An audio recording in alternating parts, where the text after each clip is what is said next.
food delivery is sent to you. You know. No. Our supermarkets are open, and I don't even wear a mask. I'm not. Yeah, I don't want to sound naive about it, but I try to keep my distance and wash my hands. I'm not too concerned. That's good. Yeah. Hope you'll always be safe. But what do you make of the Prophet Muhammad sallallahu alaihi wasallam? His take on how a person and a community ought to do in the wake of a pandemic, any pandemic. Are you familiar with the prophetic instruction as to how we should handle a pandemic? No. Please share. Oh. Well, the Prophet Muhammad sallallahu alaihi wasallam, 1,400 years ago, basically instituted first idea of quarantine, which did not exist before that. He's about the first person to postulate such an idea. He should be credited as the inventor of quarantine as a concept, as a medical speaking, concept. by the way, I just want to make sure I have your name. Ibn Anwar. Who is it? Ibn Anwar. Ibn Anwar. Oh, Ibn Anwar. Just what pops to my mind is the way the Jews used to quarantine for those that were unclean and the dead and certain dietary restrictions and how they dealt with waste. Is that something similar or? It's different. The Jews had no specific instruction on how to deal with pandemic in particular. Yeah. The Prophet Muhammad sallallahu alaihi wasallam said that if you, for example, if you come from a place that has an outbreak of any disease, do not leave that place and do not go to that place. Stay there. And if you die there, you die the death of a martyr. Yeah, you are expected to stay there even in the face of death. Now, don't you think? What's your source for that? Is that hadith? In the hadith, yeah. Okay. Now there's numerous narrations pertaining to this, but if people had hearkened to this prophetic instruction way back then in November or December, was it? There wouldn't be an outbreak now, and the hundreds of New Yorkers that continue to die, unfortunately, would be alive today. Wouldn't you say? Yeah, I would go as far as to say if they even followed the dietary laws of in the Tanakh, in the Torah, there wouldn't be this pandemic because those are unclean animals and they're eating bats and armadillos. So, yeah, it's unfortunate.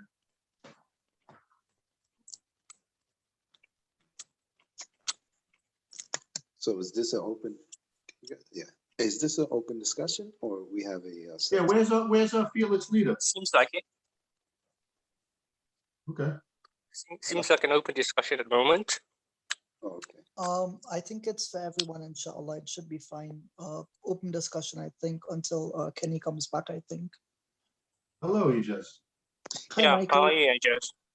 How are you today? On a scale of 1 to 10, maybe like 4 out of 10, but I could be better, inshallah. Alhamdulillah, otherwise. Michael, did you see our stream earlier today, perhaps?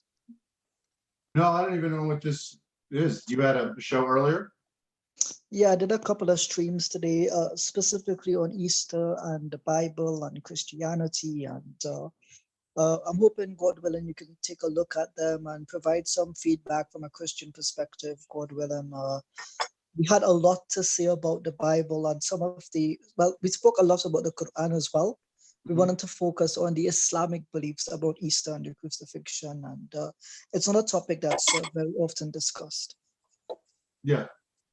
Yeah, I mean, I'd love to discuss that. Any questions you have? I guess the topic of this is blood required for salvation. So I know you just had a debate on that. I prefer to call it a dialogue, but what was, Michael, if you don't mind me asking, what were your overall thoughts on that dialogue? If you can give me like a summary and some feedback. And I know you disagreed with my exegesis on some verses, but beside that point, do you have any constructive feedback on the entire event, perhaps? It was, it pretty much went according to plan, it's really difficult coming from, it's really difficult, I think, with any book. And I'll be honest with you, having read the Quran, I'm not an expert, but you need proper hermeneutics, exegesis. There is interpretation, context, culture, language.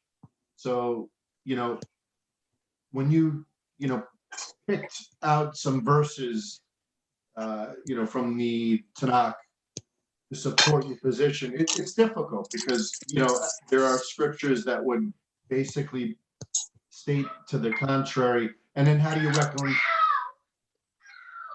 Of course, that. Sorry to reconcile interject. that with the New Testament documents? So Sorry to interject, but of so course, basically it went according to plan, in my opinion. It was good. It was a good dialogue, and he's very, very soft-spoken. I was very. Yes. I thought he's just a But- gentleman, and the whole debate was very cordial. Okay, thank those you. hermeneutic principles that you mentioned, are they not only viable, given a presumption on the part of the interpreter that the text of the Bible is a unified text?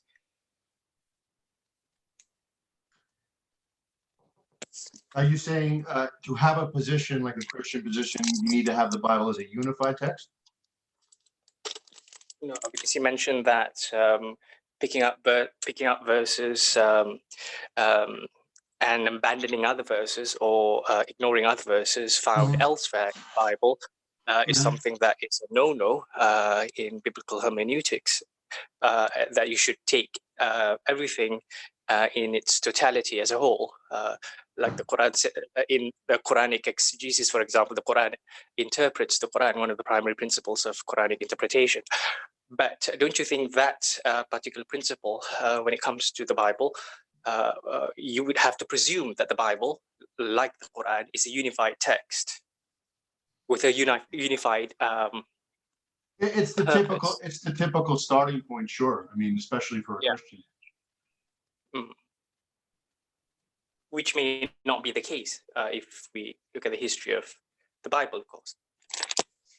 Yeah, I mean, textual criticism is a good discussion to have, but I'm just, from my own, and we discussed this last night, as a Christian, which again, in my mind, is a Gentile engrafted into a Jewish sort of covenantal faith, or Yahweh, if you want to call it. So, I consider my beliefs based on a Jewish perspective because of the New Testament documents, which I do believe were written mostly by Jews. But we all know that the Messiah himself was Jewish.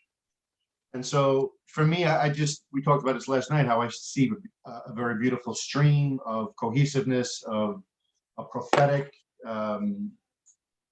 streams of the Messiah, fulfillment. So for me, in other words, maybe, yeah. No, not right now, honey. Sorry about that. And so I don't need sort of, I guess I draw from that a lot. So I don't need biblical inerrancy. I don't need a perfect, I'm a realist. We're dealing with ancient documents written by humans, men. And so as long as I can see some sort of cohesiveness, some sort of divine stream, divine touch, divine hand, and I do see that through the prophetic scriptures of the Tanakh and how they're fulfilled in the New Testament. So for me, I feel comfortable with using the Tanakh and the New Testament. So I don't need the Muslim sort of standard and their sort of medieval text, which is well preserved, nearly perfectly preserved. There are variants. There are maybe small variants dealing with most variants. As you know, there's meaningful and viable and sort of variants that are just spelling and regardless. So I'd say the Quran is near perfect in its written preservation. But if you do compare the Hafs and Wars and Dori sort of translations, written translations, there are certain variants. Some may change the subject or small meaning, but some. Anyway, I'm going on and on, but hopefully that some of that makes sense.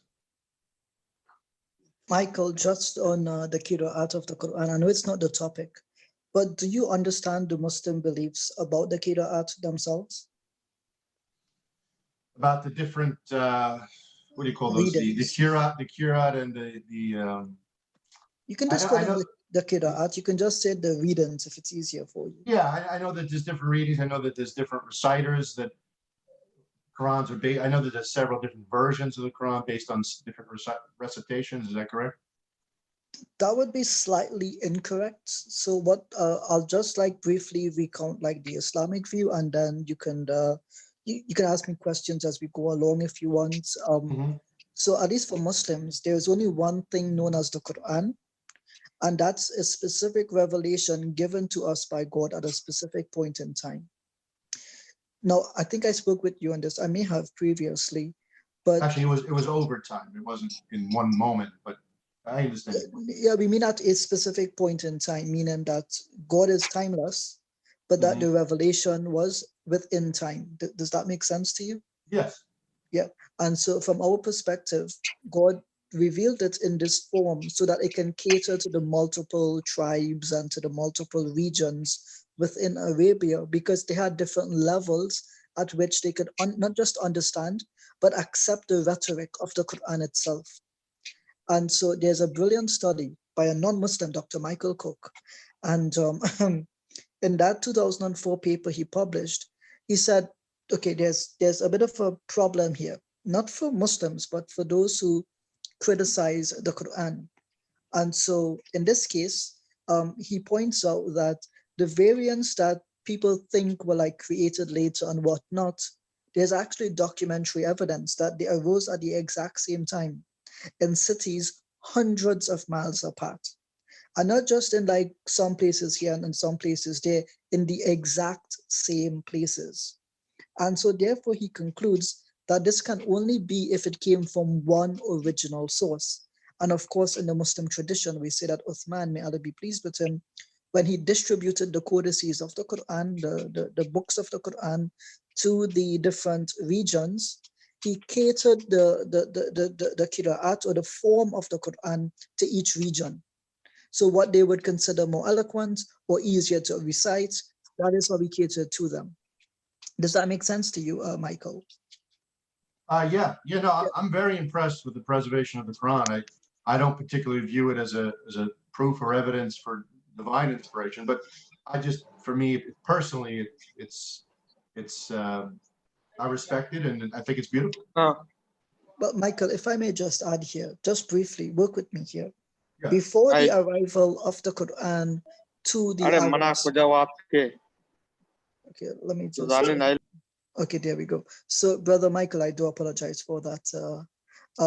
Just briefly, before the arrival of the Quran, would you agree that the Arabs were not illiterate people? I guess that's the impression. Yeah, I mean, is Yes. that correct? I know Yep. you're coming out of an oral tradition, oral Yes. culture, that is, Yes, primarily an oral culture. Would you also agree that the Jews specifically had a written culture at their time in which the Torah was given to them? Yes. Yeah. Well, that's So including the books of the prophets as well. Yes. the Generally New speaking. Testament as well. Yeah. Well, Rome and I would break off from, I would like, so I'm just focusing on the Old Testament and its Yes. tradition among the Jews, right? So it comes to two different societies, one in which there's already some kind of literacy among certain groups, whereas, in Arabia, there were not many people who were literate at all, full stop, much less so the Prophet himself. This is distinguished by the fact that, Moses was able to read from the tablets, right? Which was something that you have to take into consideration. So it's as if there's the presupposition or the idea is presupposed that he was already able to read. And so how is it possible then that at least for the Arabs, people who were blatantly illiterate, that they were able to preserve a book without literacy being the common feature, by which they had to pull themselves up by their bootstraps. And you compare that with the Jews, for example, Bani Mhm. Israel, at which point they lost the Torah completely, not once, but twice. Right, first time one time with Josiah the son of Ammon, the second time with Antiochus and his invasion. So, do you see like why it's such a significant point in history that the Arab Muslims were able to achieve what they achieved?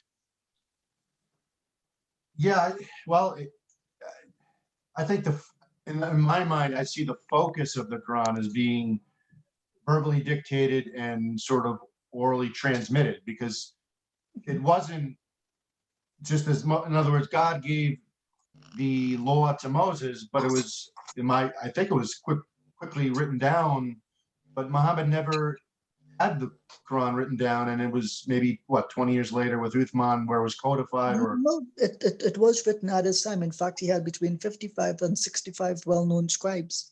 And Yeah. the method, this is, by the way, we count it not just in the Quran. If you open up the Quran and you go to the second chapter, right, it's just literally the second page. And the very second verse, it says, Bismillah, Dhalikal Kitabu La Roib fi La Roiba fi Hudal al-Muttaqin. That this is the book from God, referring to something physical. And we know that one of the Muslim leaders later on, his name is Abu Bakr, may Allah be pleased with him, radiallahu anhu, when he came to Islam during the Prophet's lifetime, one of the, was it Omar, Brother Mustafa? I could be mistaken. I think it's Omar, I could be wrong. He went to attack the Prophet. And when the Prophet It was mentioned, Omar. yeah, say that again, what's your name, It Ibn was Anwar? Omar. He went to his sister's Who house. was it? Who Umar was bin it? Khattab, radiallahu Omar, anhu. okay, Omar thank you. went to Right. his sister's house Right. and smacked her on the face. Yeah, so he was angry that, the Prophet, peace be upon him, was reciting the Quran to people within his own clan and outside of it. And so he went to attack the Prophet. The Prophet told him, but people within your own clan are already believers. And he's like, what? And he goes to his sister's house, the attacker, and she finds them reading from a manuscript of the Quran. you mean the And entire? Well, I mean, at that time was the complete Quran. whatever they were reading from one particular surah. At that time, there were not many things revealed as yet. This was at the very start of his Okay. prophethood. Yeah, but throughout his life, he had between 55 and 65 well-known scribes. And upon his death, there was a committee of 4 people appointed. And what they did was that they collected every manuscript of the Quran written in his presence, and that which was attested to by in his presence. So in the same way that you would read in the letters of Paul, so and so has written the text, but I, Paul, sign in my own name. I think it happens like 2 or 3 times in his epistles. So what they would do is he would recite to them the revelation, the scribes would write it, and then independently they would recite back to him what they had written down. And then the scribes would check over what each other had written. And so in this way, they were able to not just record the message, they recorded all of it. And so upon his death, this is what they collected and they put into one codex, and that became known as Hafsa's Codex. That was Abu Bakr's, may Allah be pleased with him, daughter. So yes, it was written during his time, and that's why the Quran refers to itself as a book. And in fact, in multiple places in the Quran, it refers to the Quran as Baina Yadayhi, a book between his hands. Were you unfamiliar with that history of the Quran? Yeah, I mean, I was unfamiliar with the Quran. Listen, I'm not, my understanding, yes, surahs were written down, but as far as a codified, collected, full Quran, I was under the impression that didn't take place until, I don't even know, Abu Bakr or whoever asked for it to be done, and the scribe So said, the Prophet Muhammad codified it himself before he died in the month of Ramadan.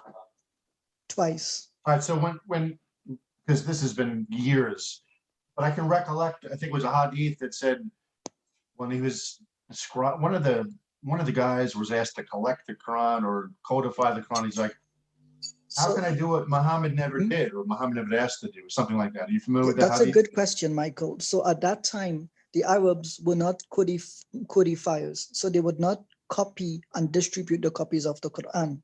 So the Mhm. question is, how can we copy it and distribute it when the Prophet, peace be upon him himself, did not copy and distribute it in one codex? So there's a Okay, difference yeah. between suhuf and mushaf. Suhuf can simply mean one of two things, either a scroll like suhuf Ibrahim or Musa, in the Quran, to the scrolls of Abraham and the scrolls of Moses. And then suhuf can simply mean sheets of paper or parchment, but not not bound together. And so what we find is that at the time of Abu Bakr, may Allah be pleased with him, they propose a mushaf, which is you bind the sheets together and you distribute that as a book. Does Well, that make if I sense could to you now? interject, Ijaz, then Yes. what is the hadith in reference to the collection? In other words, let's say it was codified, but not officially, as you're saying, or written down on scrolls. Why, when there was a collection made, was there an appeal to, well, collect it on a rock, collect it on a tree or paper? Or, in other words, there was massive collection from anywhere, everywhere, because it wasn't in one place. So this is different. So what they were asking for is that everyone who has written down the Quran in the Prophet's presence and he's given his stamp of authority upon, that's figuratively speaking, not like a physical stamp, then they wanted to collect it so that everyone in the community can testify that this is exactly what the Prophet recited, peace be upon him. So they didn't need to do that because of the 4 men on the committee that were doing this, all of them were hufad. They were all memorizers of the Quran. Well, that's So why I find that hadith strange then. I mean, I don't know which one it it's is, but absolutely not strange. I mean, we've explained this dozens of times to non-Muslims, and Mhm. I think the problem is they do not want to. No offense, Michael, but I yeah, no, think I'm people, willing to, I'm all game, brother. I mean, I'm just trying to understand it. yeah, there's nothing strange about it. The Yeah. difference is between suhuf and mushaf. Otherwise, you would have to ask yourself the question: why did the Prophet have 65 scribes? Why did the Prophet recite it and have these people write it down? Why did the companions have codices of the Quran with them throughout their lifetimes? It would not make sense that they did all of this, but they only decided to collect it after his death. They all already memorized it. What they were doing was collecting every manuscript written in his presence so that no one can say, a surah was left out or something that the Prophet recited was disregarded by Uthman. That was the purpose behind it. And so this is why you would not find anyone in the Muslim community at that time in which they made that call to action, bring what you have from the Prophet. None of them said, hey, wait a second, we shouldn't do that. Or you guys definitely changed something. None of them said that. Literally Mhm. none of them. So that, does that make sense to you now? It makes more sense, but yeah, I mean, I appreciate your feedback. And there was one more thing in which Uthman did, which the Prophet, peace be upon him himself, did not do. And this is actually mentioned in the very next hadith, right? So what happens is they write the Quran and there was no one unified Arabic script, meaning that different regions in Arabia had different forms of the script. So in the way that I would textually represent one letter, another region can represent the same letter, but in a different form. So, I don't know if you know what the letter of Qaf is. It's like uh, uh, I'll probably try to write it in the chat here for you. Let me just see. How do I get to the chat? Chats. Can you see the chat, Michael? Yes. Okay, so I'm Actually, gonna no, just. I'm in a weird place. I can't even see. Do I do chat or share screen? Is it So you click participant. So you click more, and then you click chat. chat? Yeah. Okay, there we go. Yep. Right. So there is this letter called Qaf, and it has 2 dots at the top. And then there's another letter called Fa. It's like the F sound, right? And what you would find here is that if you can look carefully at it, you would find that the Qaf has 2 dots on top of it and the Fa has 1 dot. In some places, they would swap them. So the sound would be the exact same, but they would represent the Fa with 2 dots and the Qaf with 1. And I remember a missionary making this mistake and thinking that the Quran was changed in this way. And that I explained to her, if that was the case, then the word would just become gibberish. It would not be sensible. So in any case, this is what they did. And it's a lot like the letter, how you have the letter F in English.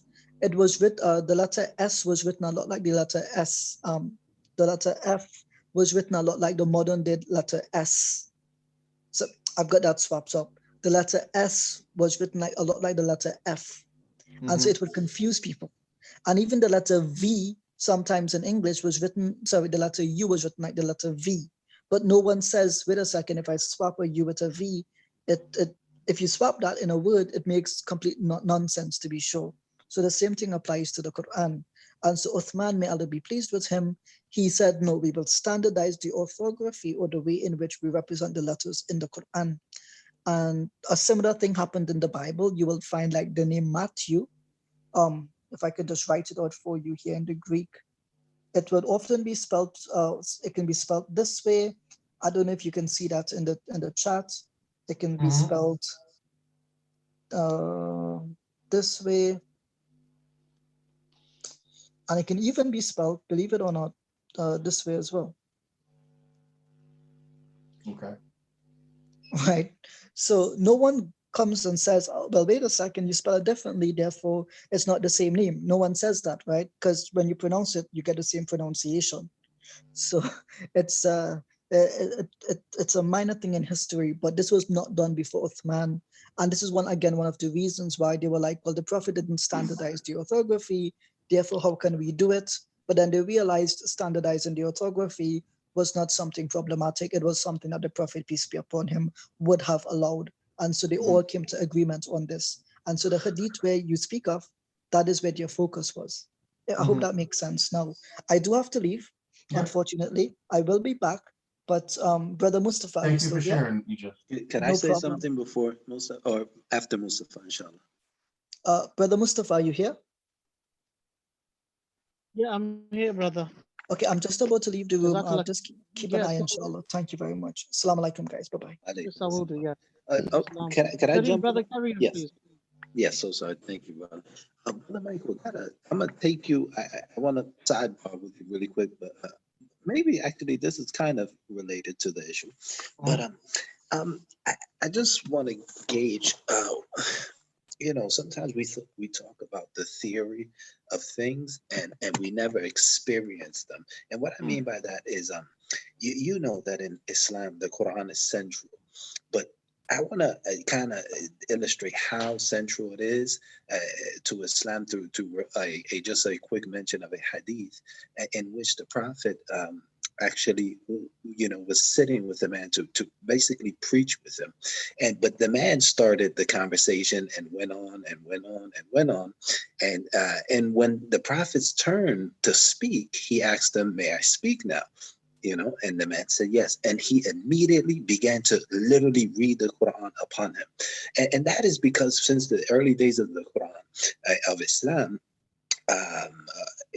during the lifetime of the Prophet Muhammad, the emphasis was that the nature, the miraculous nature of the Quran, with the proof was in the pudding, pretty much. So I wanted to ask you, have you ever sat and listened to the Quran being read? In Arabic? Yes.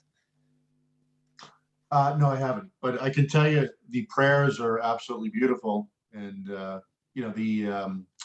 guess you call it a prayer and there's the loudspeaker and you're saying something, but yeah, I can imagine it's beautiful. Absolutely. Now let me get your thoughts on that. Do you think, because for example, you mentioned that you could give us that the Quran was virtually, and I think you're going to give a little bit of slack there, not 100% maybe in your view, but virtually completely transmitted without change. Now that would, for me, be a prerequisite of a true religion. So and I say that because you said that for you, that's not really a proof of Islam, but I would think that the lacking of that would be a proof against it. So the fact that Islam as a religion claims to be the true religion and then has attributed to its history this what we see of the Quran, I think I'm trying to connect a few dots, but here's what I wanted to propose. If possible, if we have some time, I have a short clip and I will give up and the rest of my time, if I'm allowed, or someone can screen share for us and have us see a clip of the Quran in action and its effect upon people, because I think it's significant that, you know, that we actually look at the proof in the pudding and not think of the theory. And what I'm saying is this: I'm not saying that I would go, you know, to people and play the Quran in their ear and expect them to believe, but I do believe that the Prophet Muhammad had a belief that just listening to the Quran by itself, whether you understand it or not, the words of God are such that the magnificence of it, if it's His will, may touch a person's heart. And so if you're not, you know, I don't know if your view on the Quran, some people may think that it's the words of devils, or they don't even want to listen to it. But if you're not afraid, I would like to play a small clip of the Quran and just get your feedback on that. If I could send a link to anyone who could screen share it for all of us, you know, at the moment or later, if that's possible, that's what I wanted to try. Yeah, you could send it. I appreciate.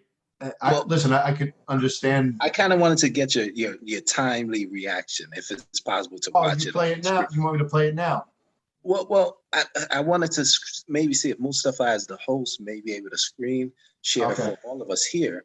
And then it's not long, but I just kind of want to get your, and it's the story of Joseph. It's a small clip of that, but I think it's significant to sit back and listen to it at least once with you know, without any biases. Just listen to it, because I think the Prophet Muhammad himself thought it important that even before his own speech, he would just start reading the Quran.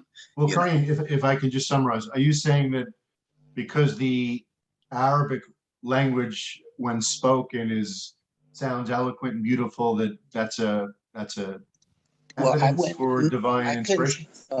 No. I couldn't say that, especially in this context, because nothing would be eloquent if you're not understanding it. And I'm not talking more so about the beauty of the voice or the melody, but I think that it just in general, these words and the sounds and the placements of them were preordained by God to come upon the ears of the human being. And I do hold that. Whether you're saying it's beautiful, or not, it will have. No. I think it has a more. It may have a bigger effect than that. But again, we're gonna test it. We're gonna experiment. You know, see what happens. Is that okay? I'm all game, brother. All right. So let me share. This is everyone. I'm gonna share a link here. Whoever can screen share it with us, so we can kind of watch it at the moment. That would be nice. I'm not sure if that's possible. I know you can screen share just text and information, but I'm not sure if we can actually watch and hear a video.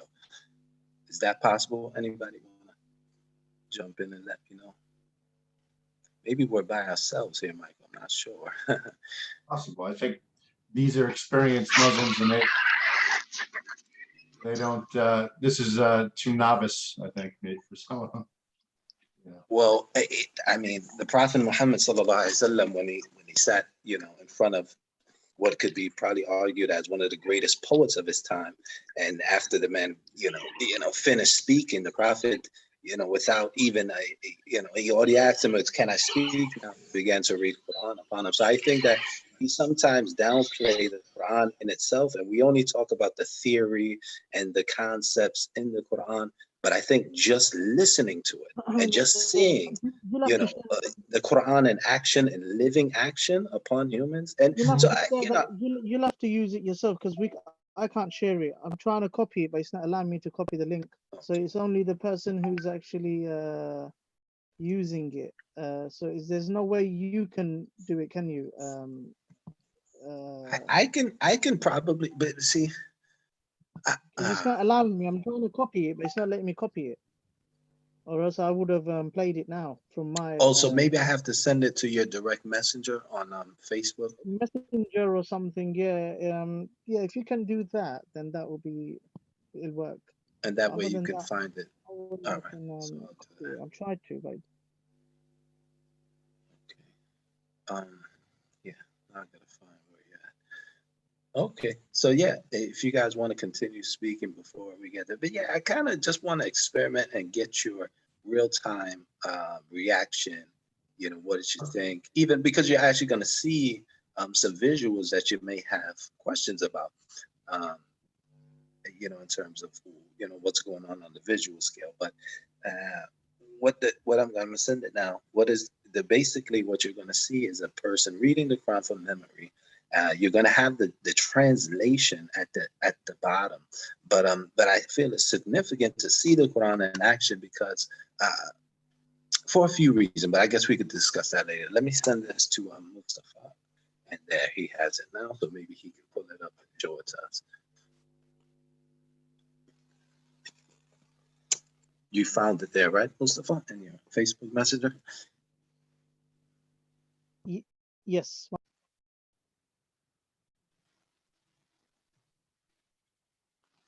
Mike, are you still there? Yes, sir. Okay, so the context of the video, at least, or why is someone reading? So they're having a prayer, they are praying, and as you know, the prayer is divided into different events, I guess you would say. Part of prayer is glorifying God, and part of it is sitting and listen, or standing and listening to the words of God being recited by a memorizer. Doesn't have to be the whole book, of course, but a portion. So now we're going to see a portion here, and he's going to be reading the story of Joseph. Now, Brother Mustafa, are you ready? I'm not sure if he's still there. Just give me a sec, yeah. Oh, okay. Well, also I wanted to mention something strange, not strange, but I guess different about this whole discussion is that when a person usually talks about the story of Joseph, I'm not sure from a Christian perspective how touching the story is. If you ever witnessed someone crying because of the story of Joseph upon reading it, but I think you'll find the video rather interesting to see the Quran in action, and it kind of makes sense then why it was memorized, with that fervor that the early people had, and even why it's read in a melodic tone. And I think that also, it's not a a bona fide evidence for the divine nature, but I think it's interesting to see that God's final, or to think that if God had a final book, that it's a book that is read in this way, that affects people's hearts. It's not a requirement in my mind, but it is interesting. Okay, can you Yeah. brothers see it? Yes. دخلوا عليه قالوا يا أيها العزيز مسنا وأهلنا الضر وجئنا ببضاعة مزجاة فأوف لنا الكيل وتصدق علينا إن الله يجزي المتصدقين قال هل علمتم ما فعلتم بيوسف وأخيه إذ أنتم جاهلون قالوا أئنك لأنت يوسف قال أنا يوسف وهذا أخي قد من الله علينا قال أنا يوسف وهذا أخي قد من الله علينا إنه من يتق ويصبر فإن الله لا يضيع أجر المحسنين قالوا تالله لقد آثرك الله علينا وإن كنا لخاطئين قال لا تثريب عليكم اليوم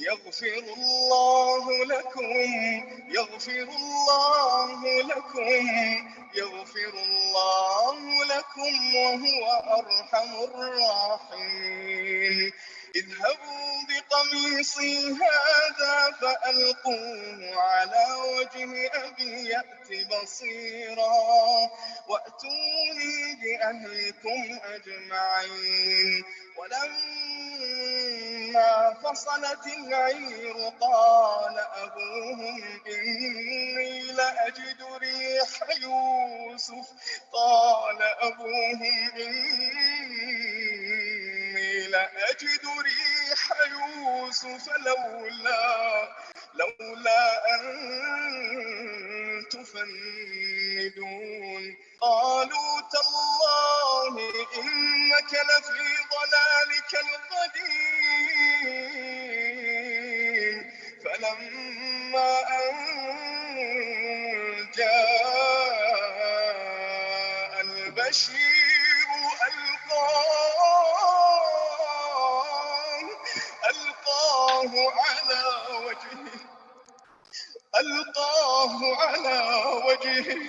ألقاه على وجهه فارتد بصيرا قال ألم أقل لكم إني أعلم من الله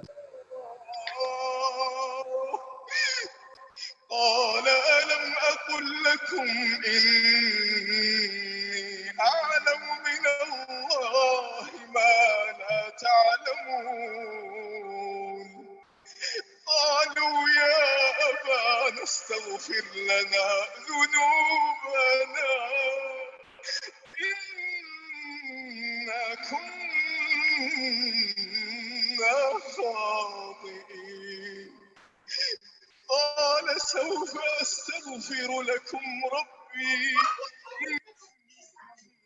إنه هو الغفور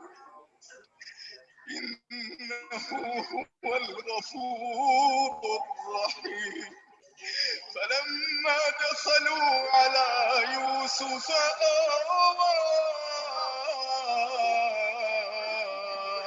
إليه أبويه وقال ادخلوا مصر إن شاء الله آمنين ورفع أبويه على العرش وخروا له سجدا وقال يا أبت هذا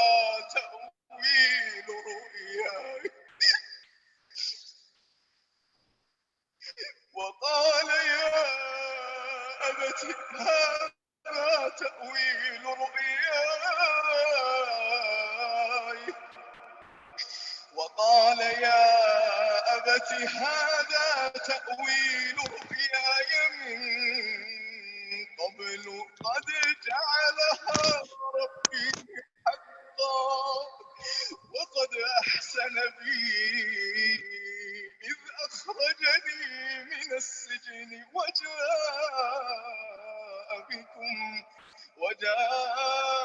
بكم من البدو من بعد أن نزغ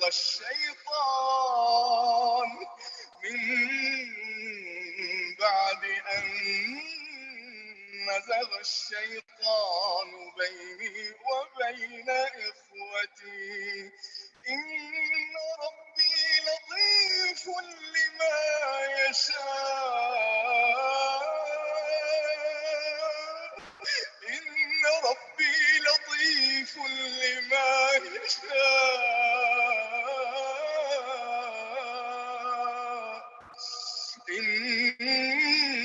إنه هو العليم الحكيم إن ربي لطيف لما يشاء إنه هو العليم الحكيم. صدق الله العظيم.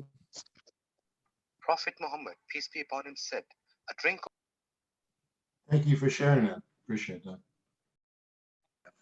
Absolutely, brother, absolutely. Yeah, I don't know, man. I'm kind of speechless, as a person that has learned Arabic. I for myself, it's very, very touching, and yeah, I just lose. So anyone else can continue. I don't even know where I was going with that. I mean, really, it's that powerful that I don't even feel like speaking after that. You know? It Alhamdulillah. doesn't get better than that. I just want to add something to it. This is how powerful the Quran is. Not does it only move hearts. This is how it is. I tell you.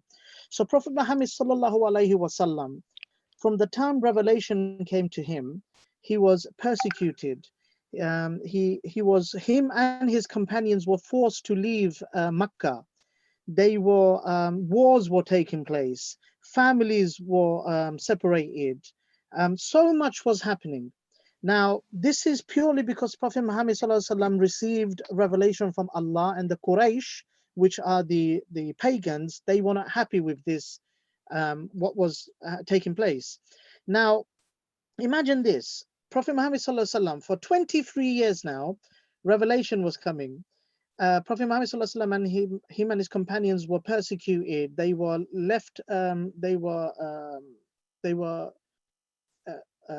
thrown out from their community. Basically, they were in so much hardship throughout that time. They had to leave, migrate, etc.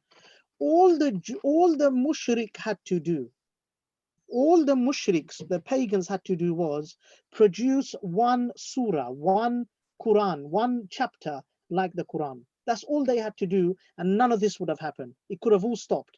The war, the persecution, the exile, all of that would have just stopped. All they had to do was produce one Quran verse, because Allah challenged them and said that if you think this is not from Allah and not revealed to our servant, I'm paraphrasing, then produce a Quran like it, a surah like it. And all they had to do was that, but they failed. Could you imagine? You would have stopped the war, you would have stopped persecution, fighting, all of that would have just stopped. Islam itself would have stopped, but they couldn't do it. Why is that?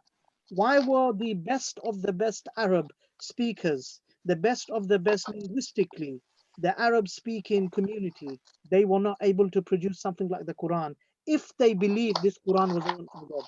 It's as easy as saying that you produced a document and you're telling me produce something better. And I said, well, of course I can. I'll get some of the best English teachers who are good at literature, language and literature, and I'll tell them to coin one up. I'll pay them the money and they'll do it for me. The Arab pagans were rich enough to pay Arabs to do it. In fact, they did. They got some of the best Arabs speaking poets in Arabia to produce a surah, three like sentence, but they couldn't even do that. So what does that tell you about the Quran? You know, we really dismiss those kind of miraculous points of the Quran. The Quran was so eloquently miraculous that the Arabs could not produce it. Why could they not produce it? Why? What was so spectacular about this Quran that the best of the best of the best couldn't produce it? If you, Michael, or me, or Khan, or Kareem, or Kenny, or Ijaz, or Ad bin Anwar, or Jamie, we wrote something in English. And we said, you know what, this is probably the best piece I've written. Something like Shakespeare. And I said, something the best we've written. There's always going to be something far more better than that. In fact, we can write an essay, but then we'll have to get it revised again by editors, or someone's going to have to read it. And then we have to get ourselves an editor and an English teacher, or someone who can reread it and check it, proofread it, and all of that, because we know we're going to make mistakes. So we need to depend on someone far more higher in language and literature than us. Why couldn't they do it for the Quran? What was so weird? And we have records historically that the pagan Arabs, they tried it. Hundreds of records, hundreds and hundreds and hundreds and hundreds. Well, why couldn't they produce it? What was so special about this? And let me elaborate. Let me explore that. That's a great point. I just want to add to your fire that I see you have for that subject, Mustafa. You know, I think also that we got to keep in mind the challenge. A lot of people try to boil it down only to linguistics or just the literary nature of the Quran, but it actually entails all of the Quran in its entirety, even its effect. But for example, when we say someone, if someone can compare something to the Quran or bring something like it, we're not just saying words on paper. We're saying that this is a book that is brought from a person who is otherwise illiterate, and that's what history says. And then he writes a book that is not only a storybook rivaling the Bible. It's not only a book of theology rivaling any other, scripture, but it's also a book of law. It's literally a constitution, and it becomes the constitution of nations to this very day in modern times. So we're not only saying that, but we're saying, have we seen a book from, the supposed source, which is Muhammad, or the first human to have interaction with people? Have we ever seen that happen in history? So we're not only saying it's the best storybook, we're not only saying it's the best theological book, we're saying this is a book that's the most memorized book in the world. It's unique in that its verses rhyme. Like, I know these verses he read were a bit longer, so you maybe didn't catch the rhyming theme at the end of the verses, but usually, when things rhyme, they may, what I'm saying is music, sometimes they force the rhyme, but the Quran has immense power in its verses, and it's the rhyme is not even the emphasis. It's like the icing on the cake. The message is what hits you, but then it has all of these other beautiful attributes. But for me, at least, one of the grandest miracles and ways that we can show that no one will ever compare something to the Quran is that you have to bring a book that is not only a book teaching practical life things, and not only telling stories with moral implications, and not only teaching theology, but it's a book that has to become the constitution of nations that can live and thrive within modern times without any end in sight. I mean, what I'm saying is, I don't hear the nations that abide by the Quran, for the most part, saying that they need a revision or an upgrade to that constitution, in a general way. And saying that, Brother Kareem, I just want to add to it that, by the way, Brother Yahya, salam alaikum. Sorry, I didn't mention your name, but I actually didn't see your name on the screen. But Jazakallah. To say that, Subhanallah, Prophet Muhammad sallallahu alaihi wasallam, he had opponents during that time. Now, let me make this clear. During the time of Moses, Musa alayhi salam, as we all know, Moses' audience were who? The Bani Israel. Mainly after the revelation, okay, so let's forget the first, well, we can't forget, astaghfirullah, forgive me. We're not going to forget the first part of the story, of course. This is the story of Musa alayhi salam, but we're just going to put that part on the side for now. The first part is when he was growing up in the house of the Pharaoh and the palace, etc. Let's go to the part when Prophet Musa alayhi salam, he freed, with the help of Allah, the Bani Israel, the children of Israel. They were freed from persecution and from the slavery through Moses, right?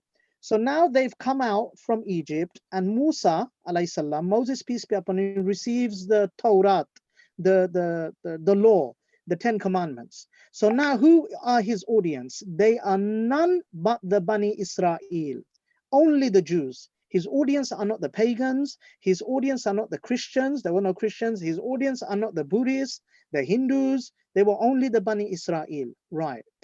Who are the audience of Dawood alayhi salam? The Psalms. There will be more or less the Jews, and who else? Now and then the atheist, if there is. The audience of Jesus were who? The Jews. The Jews were his audience. Who were the audience of Prophet Muhammad sallallahu alaihi wasallam? The Christians, the Jews, the pagans, and the atheist. So Prophet Muhammad sallallahu alaihi wasallam had to face 4 types of opponents during his time.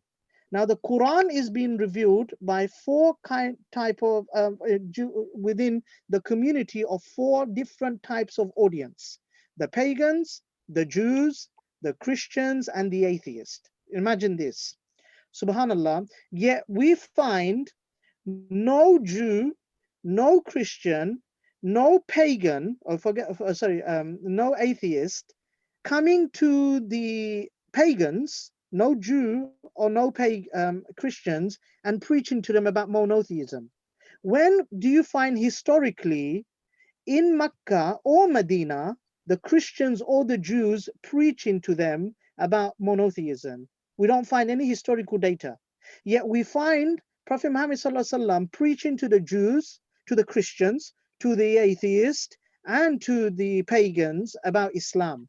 Yet none of those two other sects, they were preaching to the Jews. In fact, the pagans will go to the Jews and say to them, what shall we say to Muhammad sallallahu alaihi wasallam, and ask him question? So they would say, go and ask him about Yusuf alayhi salam, as we heard the Sheikh reciting from Surah Yusuf, chapter 12, I believe. That go and ask him about Yusuf. So then Prophet Muhammad sallallahu alaihi wasallam will be questioned by the pagans who got the information from the Jews, because they don't know about Yusuf alayhi salam. How would they know? The Jews never preached to them, but they would go and ask them. And then then the Quran would say something like, "Wa yas'alunaka," and they ask you, and then Allah would say, "Kul," say. Do you see how it works? So Yeah. do you see that the kind of hardship in sense of that one man, Prophet Muhammad sallallahu alaihi wasallam, had to face multiple audience throughout Yeah, his 23 years of revelation time. Subhanallah. let me ask Michael a question. Michael, do you believe the Quran in some way praises Muhammad? Does it praise Muhammad? Does it praise Muhammad? Yeah, can you think of any instance? You don't have to give them to me, but just in a general way, do you think that No. it pretty much talks good about him? I think he's the least person that's talked about, right? Maybe 4 times. No, but the answer is yes. Of course, it talks good about him. It says Muhammad. Oh, yeah, okay. It says God, Muhammad is the messenger of God. But here's what is really striking, Michael. Do you ever think that the Quran, since most non-Muslims would believe it's from Muhammad himself, do you think he would ever criticize himself in the Quran? I don't know, maybe. What would be the motive, though? If he's preaching to people, trying to get them to believe that he's an example to follow, would he ever point out his mistakes or criticize himself about something he did? That would be strange. You're asking a Christian, and the New Testament has those types of instances. So I don't know what Muhammad's position is. I'll give you an example. I'll give you a great example. So during the Prophet's lifetime, we have a hadith that's supported by the Quran itself, mentioning a story that happened to the Prophet sallallahu alaihi wasallam. So he was preaching to some of the chiefs of his city, Mecca, his home city, and at that very moment, a blind person who was not yet a Muslim came to him inquiring about what was going on and what he was preaching. So the Prophet Muhammad, being already engaged in conversation, he didn't push the man, he didn't hit him, he simply frowned and turned away. Now, 1400 years later, every Muslim reads in the Quran, and I don't know the number of the chapter, but the name is literally "he frowned," and God starts the chapter off with a blazing, criticism of what the Prophet did. He says, "Abasa wa tawalla." The first words of that chapter go right into it and says, "He frowned and turned away because a blind man came to him." So let me ask you, why? And then it's actually, I think, 7 verses still going, and he says, and the Quran says, because the blind man came to him, and what will make you know, O Muhammad, that he would not benefit? And then it says, as for the ones who are, arrogant people, you turn to them. But as for the one who came to you in fear and, wanting to hear the message, you turned away from it. So here these 7 verses go, and Muslims are memorizing this 1400 years. It's still reciting this. So the implications is that, or what the question is, we would understand the motive of a liar if he praises himself in his book, but why would he? Well, it's like the criterion of embarrassment. Is it? Yes. Yeah. Now, but this is not the only instance. There's another very interesting and a little bit more touchy. It was during the time of battles. Basically, if you know, the collective view on Islamic history is that the Prophet faced persecution for about 13 years. And then after that, basically, he moved away, but the people who were persecuting him couldn't stand the thought of him gathering more people and maybe overpowering them. So they began to go to his new city, and basically they wanted to wage war and end him completely and all his followers. So at that time, it was very dangerous on both sides. But one of the first battles happened, which was the Battle of Badr, and it was 300 Muslims against roughly 1,000.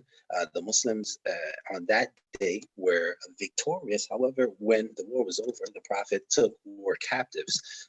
He didn't kill them right away, even though they came out to either kill or die. So if they were killed as soldiers, you know, there wouldn't be anything technically wrong with that. However, he showed them mercy. Now, look at what the Quran says about this. The Quran says, وَمَا كَانَ لِلنَّبِيِّ أَن يَكُونَ لَهُ أَسْرَى حَتَّى يُثْخِنَ فِي الْأَرْضِ. It says, it is not it is not befitting of a prophet that he has war captives who were people who were pretty much soldiers coming to end his life, and then it goes on criticizing him for taking these people as captives because they were the heads of basically leading the fight against the Muslims to basically kill them and take prisoners their wives and children. So the Quran is now criticizing him, and these are not the only places. So, these are the things I seen as a non-Muslim, and I started to ask Kareem, myself, let me offer some thoughts. yes. And I mean no disrespect.